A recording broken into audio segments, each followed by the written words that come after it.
성도 여러분 안녕하십니까? 2025년 6월 10일 화요 새벽 말씀 함께 나누겠습니다.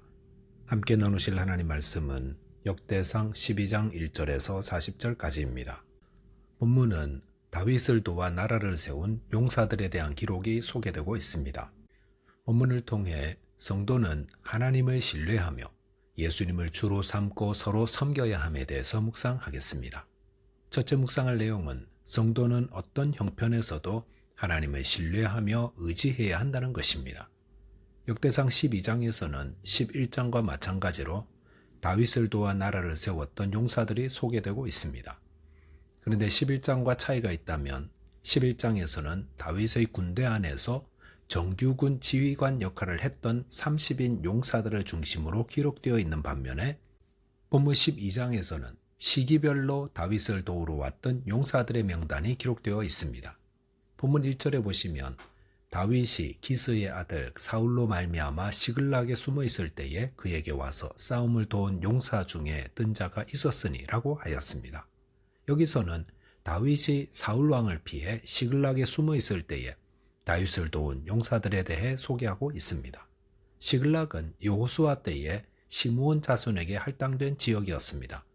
그런데 시므온 자손이 그곳을 점령하지 못하자 블레셋 사람들이 그곳에 계속 거주하며 블레셋이 지배하는 곳이 되고 말았습니다. 이 시글락에서 다윗은 사울 왕의 박해를 피해 1년 4개월간 숨어 지냈습니다. 그런데 그럴 때에 다윗에게로 여러 용사들이 모여들었습니다. 본문 2절에 보시면 그들은 활을 가지며 좌우 손을 돌려 물매도 던지며 화살도 쏘는 자요 베냐민 지파 사울의 동족인데 그 이름은 이러하니라 하였습니다.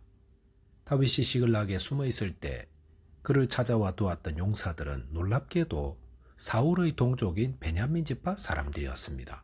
본문 3절에 보시면 기브아 사람 가운데서도 다윗을 따른 용사들이 있었다 했는데 기브아는 사울의 고향입니다. 즉 사울의 동족이며 고향 사람들 가운데에 다윗이 블레셋 지역에 숨어 있을 때에 그를 찾아와 따랐던 자들이 있었다는 것입니다. 이들은 왜 다윗을 따랐던 것입니까? 그것은 사울의 폭정과 비신앙적 행동에 실망했기 때문일 수도 있고 다윗의 신앙과 인품에 깊이 감동을 받았을 수도 있습니다. 그런데 이보다 더 중요한 이유가 있다면 그것은 다윗이야말로 하나님께서 기름 부어 세우신 정통성 있는 이스라엘의 통치자로 인정했기 때문일 것입니다. 이들은 혈연이나 지연이나 인정 등의 얽매인 자들이 아니라 하나님을 향한 신앙을 따랐던 자들이었습니다. 이것이 주님을 믿는 자들의 모습입니다. 성도들은 이 세상의 그 어떤 것들이 아니라 하나님 중심의 삶을 살아야 합니다. 본문 8절부터 15절까지는 갓 지파 중에 다윗을 도운 용사들이 소개되고 있습니다. 8절 보시면 갓 사람 중에서 광야에 있는 요새에 이르러 다윗에게 돌아온 자가 있었으니 라고 하였습니다. 여기 보면 갓 지파 사람들 중에 다윗에게로 와서 그를 도운 용사들에 대해 기록하고 있습니다. 그런데 이 갓 지파 사람들이 머물렀던 요단 동편은 비옥한 땅이었습니다. 그런데 이들은 다윗이 머무르던 광야의 거친 땅 견고한 곳으로 가기 위해 요단강을 건넜습니다. 이렇게 다윗에게로 온 갓 사람들을 통해 배우는 교훈이 있습니다. 그것은 성도는 이 땅에서 배부른 돼지로 살기보다 하루를 살더라도 주님 나라의 문지기로 사는 것을 더 사모한다는 것입니다. 본문 16절에 보시면 베냐민과 유다 자손 중에서 요새에 이르러 다윗에게 나오매라고 하였습니다. 여기 보면 다윗이 유대 광야에서 도피 생활을 할 때에 베냐민과 유대 지파 가운데 찾아온 자들이 있었다 했습니다. 그런데 본문 17절 보시면 다윗은 이들을 맞으면서 이들이 사울의 첩자일 가능성에 대해 이야기하였습니다. 이것은 다윗이 그동안 얼마나 많은 배신을 당했는지를 보여줍니다. 사람의 마음을 어떻게 알겠습니까? 그런데도 다윗은 이들을 받아들였습니다. 그렇게 한 이유에 대해 17절 하반절에 보시면 우리 조상들의 하나님이 감찰하시고 책망하시기를 원하노라 하였습니다. 다윗은 하나님을 의지하는 자였습니다. 그렇기 때문에 혹 첩자일 수도 있는 자들을 기꺼이 받아들일 수 있었던 것입니다. 도망자였던 다윗에게 그를 돕는 용사들이 꾸준히 모여든 이유가 무엇이었겠습니까? 그것은 하나님이 다윗과 함께 하시며 도와주셨기 때문입니다. 이것은 포로에서 돌아온 이스라엘 백성들에게도 동일한 교훈과 용기를 주고 있습니다. 시편 37편 5절에 보시면 내 길을 여호와께 맡기라. 그를 의지하면 그가 이루신다라고 하였습니다. 저와 여러분께서도 어떤 형편에서도 하나님을 의지하며 맡기시는 자 되시기 바라겠습니다. 둘째로 묵상할 내용은 예수님을 주로 삼아 서로 섬기는 자 되어야 한다는 것입니다. 본문 23절 보시면 싸움을 준비한 군대 지휘관들이 헤브론에 이르러 다윗에게로 나와서 여호와의 말씀대로 사울의 나라를 그에게 돌리고자 하였으니 그 수요가 이러하였더라 하였습니다. 본문 23절 이하에서는 사울 왕이 죽은 후 다윗이 헤브론에서 온 이스라엘의 지지를 받아 왕으로 추대될 때에 그때 모여든 각 지파별 용사들의 숫자를 기록하고 있습니다. 그런데 앞서 다윗이 광야와 시글락에 있을 때 모였던 용사들과는 달리 헤브론에 모인 용사들은 12지파에서 골고루 모였습니다.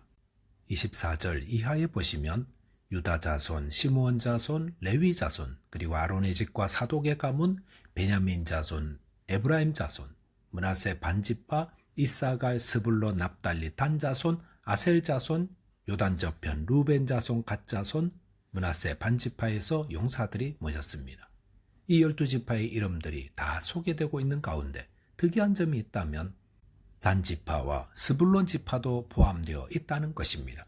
아시는 것처럼 역대상 2장에서 8장까지 언급되었던 이스라엘 족보에서 단 지파와 스불론 지파는 빠져 있었습니다. 그런데 다윗 왕가가 시작되는 자리에서는 이 두 지파에서 많은 용사들을 보내었다 하였습니다. 33절에 보시면 스불론 지파는 5만 명을 보냈는데 이 숫자는 모든 지파들 가운데 가장 많은 수입니다.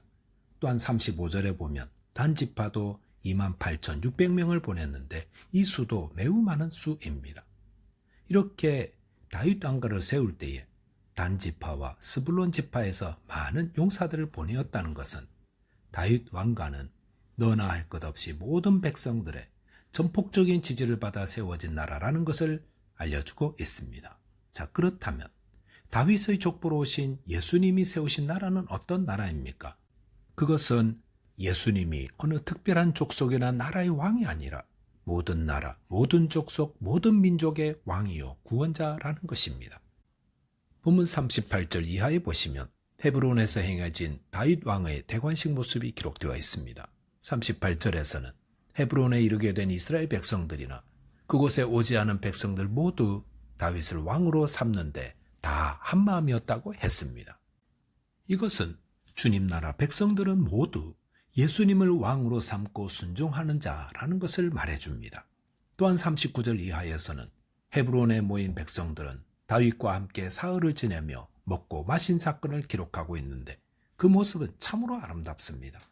헤브론 근처에 거주하는 유다 지파와 시므온 지파 사람들은 멀리서 오는 형제 지파 사람들을 위해 음식과 물건들을 준비했습니다. 그런데 본문 40절에 보시면 다윗의 대관식에 참석하기 위해 멀리서 온 각 지파 사람들은 거기 가면 우리 먹을 거 다 준비되어 있을 거야 하며 빈손으로 온 것이 아니라 그들의 필요한 것들을 갖고 왔다고 했습니다. 이렇게 가까이 있는 자들은 멀리서 오는 자들을 위한 준비를 하고 멀리서 오는 자들은 스스로의 필요한 것을 갖고 와 다른 지파에게 피해주는 것을 방지하고 있습니다. 이 얼마나 아름다운 모습입니까? 이렇게 서로를 배려하는 마음가짐은 성도들이 가져야 할 마음입니다. 즉 성도들은 손대접하기를 힘쓰되 최선을 다해서 손님들의 필요를 채우기 위해 노력해야 합니다. 그리고 대접받은 자들은 그것을 당연하게 받지 말고 준비한 자들의 수고를 알아주되 그것을 감사함으로 받아야 할 것입니다. 그리고 자신도 이렇게 받은 사랑을 베풀고 나누기 위해 노력해야 합니다. 그럴 때에 본문 40절 하반절에 보시면 이스라엘 가운데 기쁨이 있음이었더라 하였습니다. 저와 여러분께서 예수님을 나의 주로 삼고 또 서로 섬기는 자 되시기를 바라겠습니다. 기도하겠습니다. 하나님 아버지, 저희가 처한 형편이 어떠하든 하나님을 온전히 의지하며 신뢰하게 해 주옵소서. 또한 예수님을 주로 섬기며 이웃과 형제를 서로 섬김으로 천국의 기쁨을 누리는 자 되게 해 주옵소서. 예수 그리스도 이름으로 기도하옵나이다. 아멘. 오늘도 믿음 안에서 승리하는 하루 되시기 바라겠습니다. 감사합니다.